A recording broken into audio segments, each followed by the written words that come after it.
Donc bonjour tout le monde. Donc maintenant on passe au test numéro 3. Donc vu dans le chapitre 3 bien sûr, qui parlera sur le diagramme de classe et diagramme d'objet. Donc on commence, donc c'est parti. Donc la première question. Donc dans un UML, donc qu'est-ce qu'un package? Donc là, la première réponse, un package est composé de plusieurs fonctionnalités qui forment une famille. Un package est un diagramme qui représente tous les utilisateurs. Un package est un regroupement d'acteurs. Donc la bonne réponse, bien sûr, c'est la première. Donc un package est composé de plusieurs fonctionnalités qui forment une famille. Bien sûr, donc quand on dit un package, ça veut dire c'est un regroupement. Donc on peut en fait le trouver dans tous les diagrammes dans l'UML. Autrement dit, donc on peut en fait l'intégrer dans tous les diagrammes de l'UML, bien sûr, qui ont en fait les mêmes, bien sûr, donc qui appartiennent en fait au même groupe. Donc la question suivante, c'est donc, pour un lien d'agrégation de composition, les losanges sont placés au milieu de traits, côté de classe contenante ou dans les deux côtés. Donc la bonne réponse, bien sûr, c'est côté de classe contenante. Ça veut dire au côté de l'ensemble, ce qu'on appelle l'agrégat. Donc c'est pas en fait la partie, ce qu'on appelle l'agrégé. Donc le symbole de zange est placé vers la classe, côté de la classe contenante. Bien sûr, nous avons juste dans un seul côté, c'est pas en fait dans les deux côtés. La question 3, est-ce que c'est vrai ou faux? Donc l'agrégation est-il un type d'une relation? Donc la réponse, bien sûr, c'est vrai.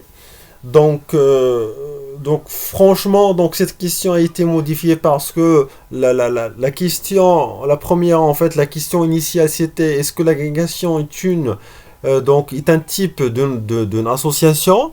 Et là en fait ça pose une confusion au niveau de réponse parce que dans la conception orientée objet donc de UML, surtout de l'UML, donc il y a plusieurs relations, donc que ce soit la dépendance, l'association, l'héritage, la composition, l'agrégation. Donc quand je dis est-ce que en fait c'est un type d'association, donc ça peut être vrai ou ça peut être non, ok. Donc pour ne pas tomber dans cette en fait confusion comme j'ai dit, donc c'est mieux de rendre la question comme ça directe qui va contenir une seule réponse. L'agrégation est-ce que c'est un type de relation? Bien sûr, et c'est vrai.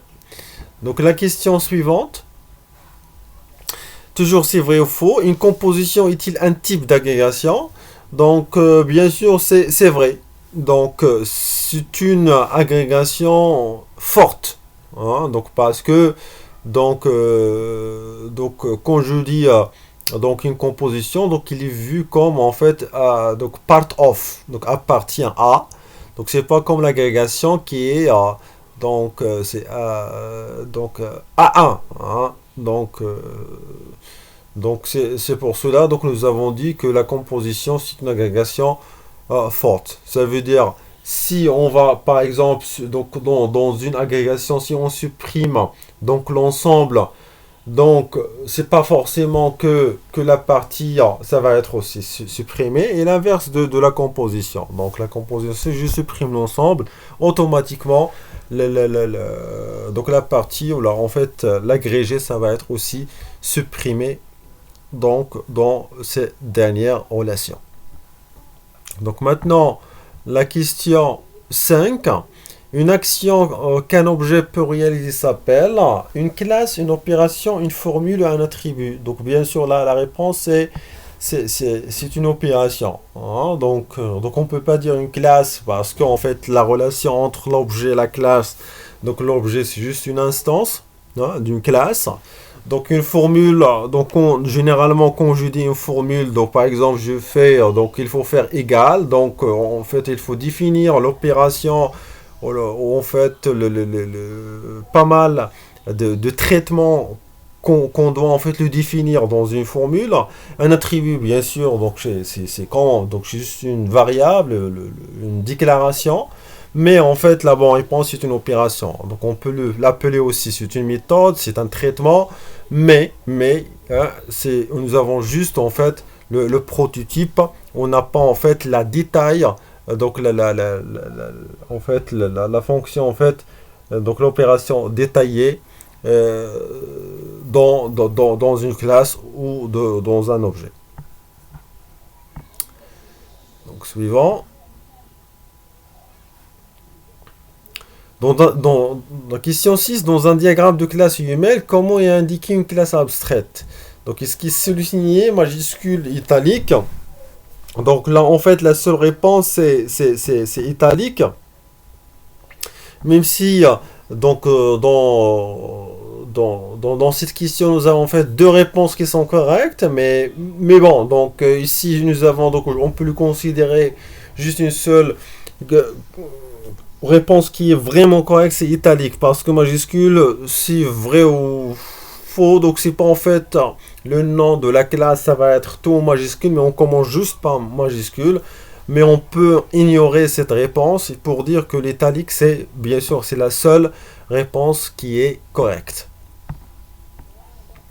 Donc, la question 7, quelles méthodes et variables peuvent être utilisées dans une classe héritée? Donc, est-ce qu'en fait, une classe avec la visibilité publique ou protected? Toutes les réponses, private ou protected, private ou public. Bien sûr, la réponse, c'est public et protected. Donc, parce que, donc, quand je dis protected, ça veut dire, il est bien sûr accessible par n'importe quelle classe. Protected, ça veut dire c'est un attribut, c'est une opération qui est spécialement visible pour les classes filles.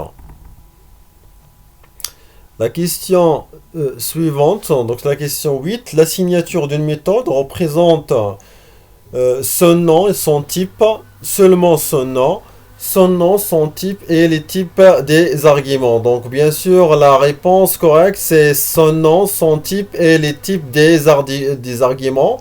Donc là, donc on parle de la signature d'une méthode, bien sûr, ce qu'on appelle aussi le prototype, qu'on peut le trouver bien sûr dans une classe.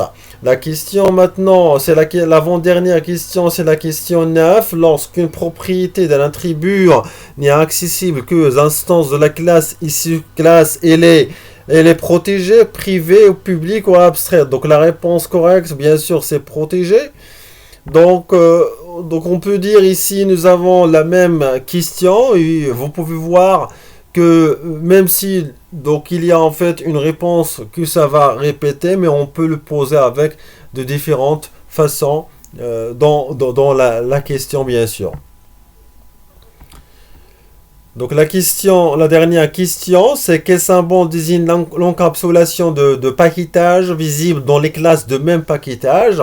Est-ce que en fait le symbole tilde, le plus, le dièse ou le moins? Donc la réponse correcte, c'est le tilde. Ça veut dire que bien sûr nous avons en fait donc cet attribut d'opération, il est accessible non seulement par la classe elle-même, mais aussi en fait par les classes qui se trouvent juste dans le même package. Ok, donc en fait c'est l'une des caractéristiques du diagramme de package, de paquetage aussi. On peut l'appeler aussi diagramme de paquetage. Donc suivant, donc enfin, donc je vous laisse après, donc je vais dans les commentaires, je vais vous laisser, je vais en fait laisser ce lien pour vous faites aussi en fait les questions donc, par votre téléphone ou par votre ordinateur, de le répéter, bien sûr. Et je vous laisse. Donc merci pour votre attention et en fait la vidéo prochaine, Inch'Allah. Merci.